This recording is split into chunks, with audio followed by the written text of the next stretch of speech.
Welcome back sa aking YouTube channel, Jeremy's TV Manila. Like, share, and subscribe. Yun wala nang pambahit ka libre lang. Tulong mo na lang din sa kapwa mo. Alright, thank you very much po. So, ang topic natin ngayon po today's reflection o ang mabuting balita sa araw na ito. Sino ba lagi mong naalala paggising mo pa lang? O sino ba ang taong kumakalinga sa iyo? Sabi sa Salmo chapter 91 verse 1, ang sino mang nananahan sa piling ng kataas-taasang Diyos na makapangyarihan ay kakalingain niya. So yun po na napakalinaw na kapag na sino man daw ang nananahan o nananatili, di ba, sa ating Diyos ay kanyang kakalingain. So kumbaga paggising mo pa lang sa umaga, naalala mo na si Lord, pero bandang hapon, baka nakalimutan mo na siya. So hindi po dapat ganun, no? Kailangan po talaga yung nananatili tayo sa piling ng Diyos sa kahit na anumang oras o segundo. Pero alam naman po natin na tayong mga tao minsan nakakalimot po talaga tayo, di ba? O kaya naman maaari na mga nananahan ka o nananatili ka sa maraming pera mo, no? Sa posisyon mo sa gobyerno, sa kasikatan mo, o sa kasakiman ng ugali mo. Marami pong ganyan, no? Kung saan po, sabi nga sa Bible, no? Kung saan ang ating kayamanan, nandun din ang ating puso. So kung nananatili ka sa mga bagay na ito, ay mukhang nakakalimot ka na sa ating kataas-taasang Diyos. Kasi kung sa Kanya tayo mananahan, no, napaka-powerful po. Wala ka nang hahanapin iba pa. Kaya nga kataas-taasan, di ba? Powerful at makapangyarihan sa lahat. So, ibig sabihin, wala na tayong dapat pang ipag-alala pa.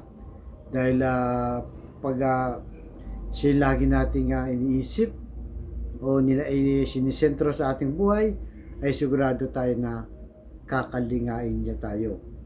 Kaya wag po tayong umasa, no, sa ating sariling mga diskarte.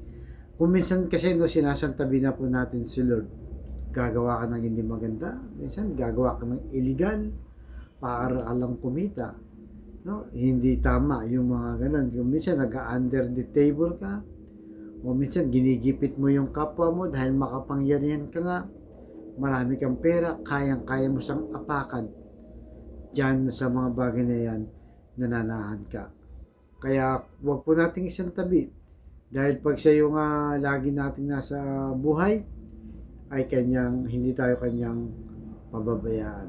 Kaya yan po ang ating pagsikapan, no, sa ating pang-araw-araw na buhay, bagamat alam naman po natin na hindi po tayo perfecto. Pero ang importante dito, lagi kong sinasabi sa ating vlog, na pagsikapan po natin na manatili si Lord sa ating buhay para maging maayos ang lahat, may kapayapaan, no? Kung kailangan umiwas sa masama, iwasan po natin, di ba? Para na sa ganon ay yung buhay natin ay hindi siya mapariwara.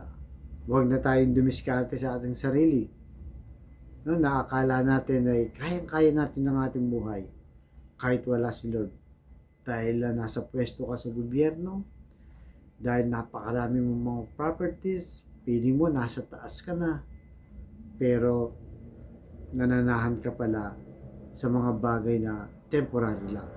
Samantalang kung sa Diyos po tayo mananahan, magkakaroon pa tayo ng buhay na walang hanggan.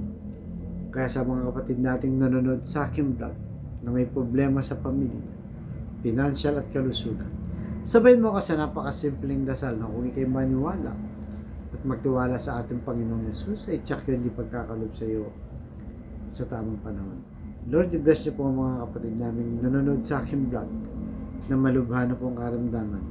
Manahan ka po, Lord, sa kanilang katawan. Ipuhin niyo po ng inyong mapagpalang kamay, mapagpagaling na kamay. Alam naman po namin na walang imposible sa iyo kung iyong loloobin. At ganoon din po sa pamilyang nananahan sa kaguluhan, nananahan sa taas ng pride, nananahan dahil sa hindi nila maunawaan ng isa't isa, o mainit ang ulo sa bawat miyembro ng pamilya, kulang sa pasensya. I-bless po ang kanilang hanap buhay at ang kanilang mga pamilya, bawat miyembro sa kanila. Sana umiral ang pagmamahal sa bawat isa sa kanila. Ganun din po sa financial na kailangan namin lahat. Lalo na po yung mga kapatid namin, wala talaga. Na ultimong pambili ng 1 kilo lang ng bigas, pinaproblema pa kung paano nila iraraos ang kanilang pamilya. I-bless niyo po ang aming hanap buhay para sa aming mga pamilya. Patawarin niyo po kami sa aming mga kainahanap at kasalanan. Ang lahat ng kainiling namin sa matamis na pangalan ng ating Panginoong Jesus. Amen. To God all be the glory. Sa ngalan ng Ama ng Anak ng Diyos, sa Espiritu Santo. Amen. Thank you very much po and God bless.